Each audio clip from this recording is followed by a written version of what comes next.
ஆண்டவருடைய தரிசனமும் திட்டமும் உங்க லைஃப்ல இருந்தா இந்த ஒரு தப்பை மட்டும் தயவு செஞ்சிடாதீங்க.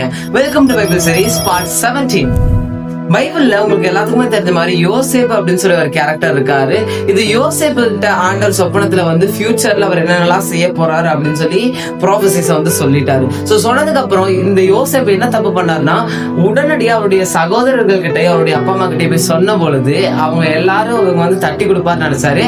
ஆனா அவங்க எல்லாரும் என்ன பண்ணாங்க, இவர் மேல எரிச்சல் அடைந்தார்கள். சோ எரிச்சல் அடைந்து அவரை குழியில போட்டாங்க. சோ ஆண்டவர் நம்மளை கொண்டு ஒரு திட்டத்தை செய்ய போறார் அப்படின்னா நம்ம அது எல்லாத்துக்கிட்டையும் சொல்லணும்னு அவசியம் கிடையாது. We don't have to prove ourselves to everyone.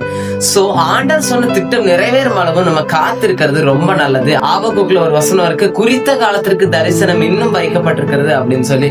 So ஆண்டவர் ஒவ்வொரு விஷயத்துக்கும் ஒவ்வொரு சீசன் வச்சிருக்காரு. ஒவ்வொரு காலங்கள்லயும் ஒவ்வொரு டோர்ஸ் நமக்காக ஓபன் பண்ண உண்மையில வர இருக்கிறாரு. So we don't have to tell everything to everybody. So நம்ம எல்லாத்துக்கிட்டையும் சொல்லணும்னு அவசியம் கிடையாது. So thank you for watching. May God bless everyone.